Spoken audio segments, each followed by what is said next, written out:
வீரத்தேவன் அப்படின்ற இந்த டைட்டில் வந்து ஃபஸ்ட்டு உங்களுக்கு எப்படி தோணுச்சு? அதாவது வந்து இப்போ இன்றைய காலகட்டத்தில் வந்து ஒரு சின்ன சின்ன விஷயத்துக்கே பெரிய போராட்டம் நடத்தல இந்த சினி ஃபீல்டில் வீரதேவன் அப்படின்ற டைட்டில் வந்து உங்களுக்கு எப்படி தைரியமாக வைக்க முடியும்?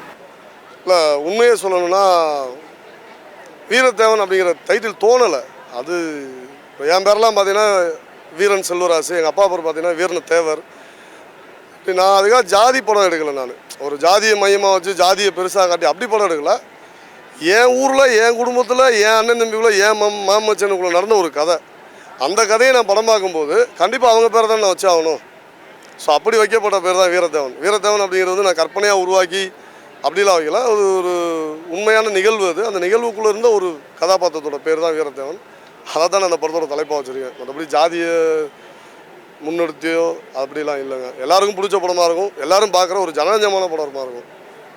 இந்த ஷூட்டிங் ஸ்பாட்டில் பார்த்தீங்கன்னா முழுக்க அந்த முத்துராமலிங்க தேவரோட ஃபீல்டை வச்சு தோற்றம் பண்ணியிருக்கீங்க. டான்ஸ் சீக்வன்ஸும் சரி, அவர் சிலையும் வச்சு சரி. மதுரை மாவட்டத்தில் ஒரு முக்குளத்தூர் சமுதாயத்தில் கல்லர் சமுதாயத்துக்குள்ள நடந்த ஒரு கதை. அந்த சமுதாயத்தை வச்சு நான் படம் பண்ணும்போது அந்த சமுதாயத்தில் இருக்க இளைஞர்கள் இப்படி ஒரு ஃபங்க்ஷனில் கலந்துக்கிறாங்க, அங்கே ஒரு சில இதெல்லாம் நடக்குது அப்படின்னு. அது இயல்பு. இப்போ எல்லா ஜாதிக்குமே ஒரு தலைவர் இருக்காங்க, எல்லா ஜாதிக்குமே ஒரு மதம் இருக்குது, எல்லாமே இருக்குது. அவங்கவுங்க விழாவுக்கு அவங்கவுங்க போகிறாங்களா, அது மாதிரி என் கதையில் இருக்கிறவங்க அந்த விழாவுக்கு வருவாங்க, அங்கே ஆடி பாடி டான்ஸ் ஆகிறாங்க, அவ்வளோதான். மற்றபடி வந்து நான் ஜாதியை முன்னோக்கி எடுத்துகிட்டு போகல. எல்லாருக்குமே ஒரு பேர் இருக்குல்ல, உங்களுக்கு எப்படி ஒரு பேர் இருக்குது, எனக்கு எப்படி ஒரு பேர் இருக்குது, அது மாதிரி எல்லா மனிதனுக்கும் ஒரு ஜாதி இருக்குது. அவங்க கதையை பண்ணும்போது அந்த ஜாதியை சொல்லி தான் ஆகணும். சின்ன கவுண்டரு, நாட்டாமன்னு ஒரு படம் பண்ணால் அதில் கவுண்டர்னு ஒருத்தர் தான் காமிச்சாங்க, சின்ன கவுண்டர்னு வச்சாங்க.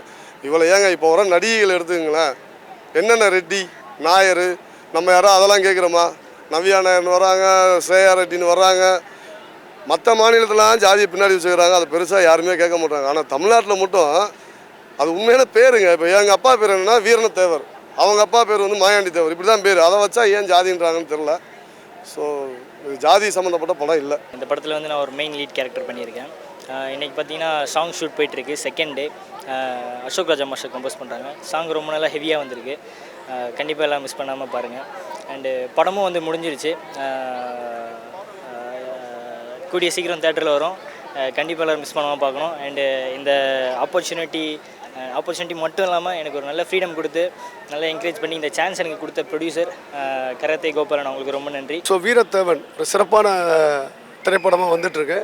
அதில் ஒரு ஓப்பனிங் சாங், நான் நிறைய ஓப்பனிங் பண்ணியிருந்தாலும் இது வந்து ஒரு ஓப்பனிங் எங்களுக்கு வந்து ஒரு சிறப்பு தான். பட் இதில் ஒரு பெரிய சிறப்பு என்னென்னா, தேவர் ஐயாவை புகழ்ந்து ஒரு பாடல் அற்புதமான வரிகளோட சிறப்பாக வந்திருக்கு. ரொம்ப சந்தோஷமாக இருக்குது. இந்த மாதிரி ஒரு சான்ஸ் கொடுத்த இயக்குனர் வீரன் சாருக்கு என்னுடைய நன்றி தெரிவிச்சுக்கிறேன். முக்கியமாக ஹீரோ கௌசிக்கு வந்து எக்ஸ்ட்ரானரி பர்ஃபார்ம் பண்ணியிருக்கார், ரொம்ப நல்லா ஆடியிருக்கார். ஸோ அதை நான் சொல்கிறத விட நீங்கள் ஸ்க்ரீனில் பாருங்கள்.